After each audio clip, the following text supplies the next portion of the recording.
The playoffs are here, and you can predict the action all the way to the finals with FanDuel Predicts. Predict the spread, the total points, and even the game-winning moments that make the playoffs. Sign up and get a $25 bonus with FanDuel Predicts. Offered by FanDuel Prediction Markets, LLC, a registered futures commission merchant. 18-plus bonus is non-withdrawable and expires 7 days after receipt. Trading derivatives involves significant risk and may not be suitable for all investors. Manage your activity with their consumer protection tools. Restrictions apply. See terms at FanDuel.com/predicts/bonus-offer-terms. Listen, all you New Yorkers. Excuse me. Taxi. Okay, man, we're looking around. This is the 77 WABC minicast. This guy happens to be, as you know, one of my favorites. He's great on television. More importantly, he was an amazing cop here in New York. Just a couple of weeks ago, I had the honor of being honored with him and Bo Dietl by the retired DEA at Russo's on the Bay in Howard Beach.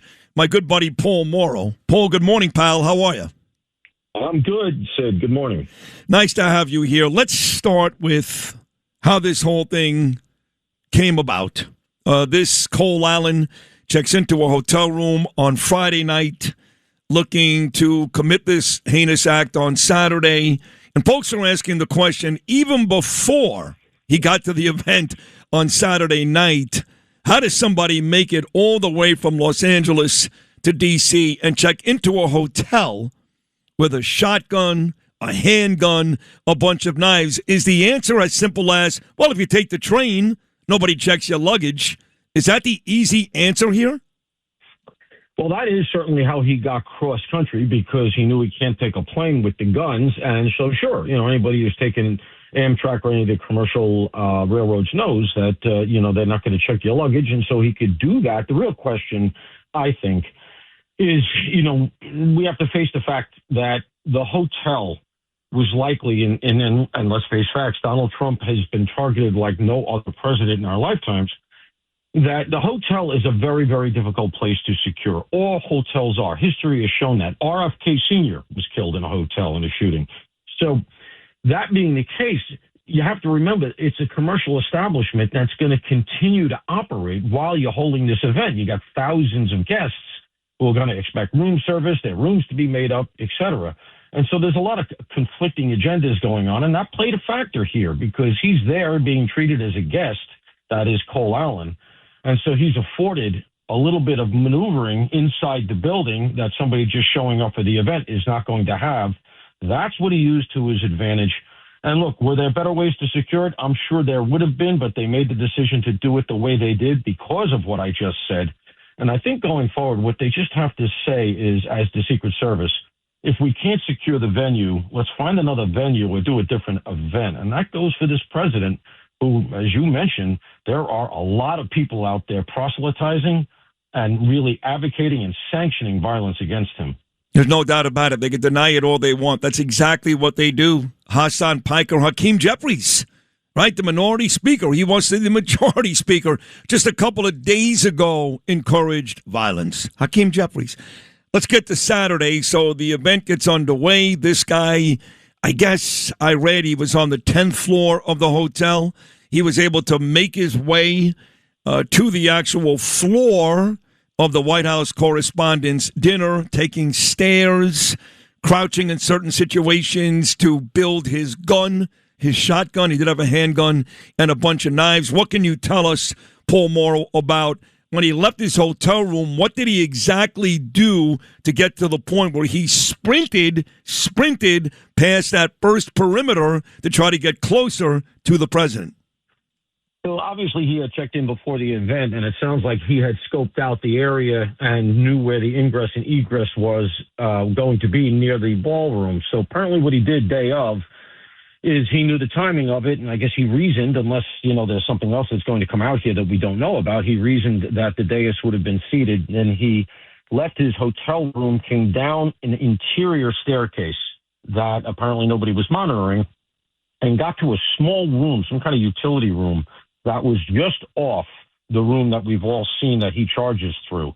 In that room, the small room, is where he apparently assembled the long gun, which is a shotgun, apparently, which is a strange weapon to choose in this instance. So he does that.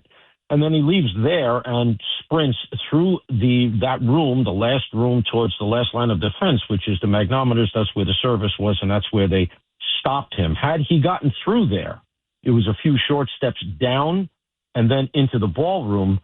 And then at that point, I assume he was counting on the ability to make it all the way across the ballroom just by sprinting and by scaring people and get close enough to use buckshot, which he says right in his manifesto, which sort of sprays the shot.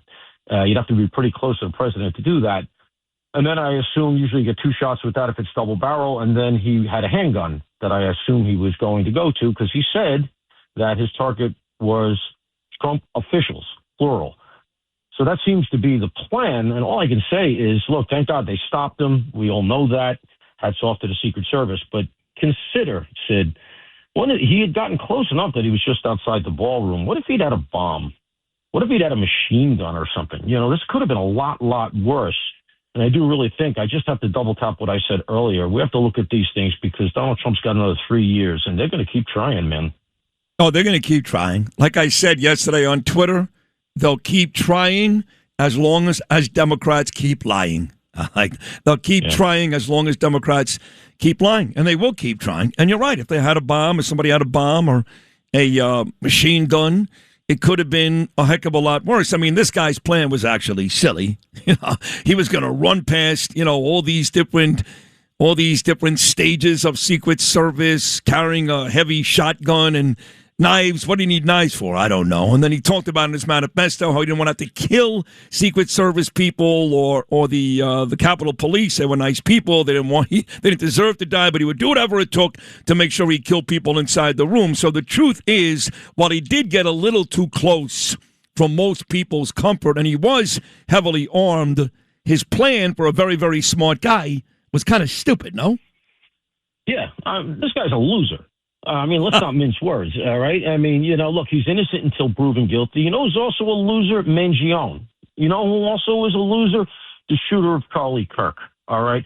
These guys are all slipping down losers who are imbibing a constant stream of radical, not Democrat, which the Democrats you and I grew up on, but radical progressive ideology that has come to the Stalinist conclusion that the ends justify the means.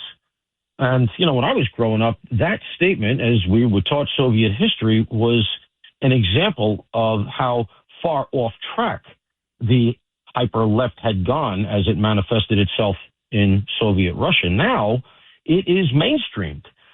We have people, when I was doing counterterrorism, Sid, we had to contend with the fact that the sanctioners and proselytizers were in caves overseas trying to get their message out, and the internet was spreading it through social media. Now, you have not only more platforms, but you have end-to-end encryption. And further, the sanctioners are not overseas. They have late-night talk show hosts are doing this stuff. Yeah. It's part of the mainstream narrative. And so people like this guy, who had what we always called, doing the studies on this stuff, a cognitive aperture, a sort of way to get into his mindset. He's looking for a purpose. He's looking for somehow or other to be a hero. And this is not a hard guy. As you said, he's got a master's degree. He's highly educated. And so he decides to formulate this half-baked plan, which borderline looks to me like suicide by cop, which right. I almost expect to be a defense here. And that's why the manifesto is so important, because you have the targeting of Donald Trump, which allows you to upgrade those charges. So, he's a loser. He's a failure. And I wouldn't be surprised if he actually goes to trial in order to get a little bit more of his moments in the sun. And what worries me about that is that this is a jurisdiction where some of Donald Trump's prosecutions have gone awry just because the jury pulled. Yeah, just like New York.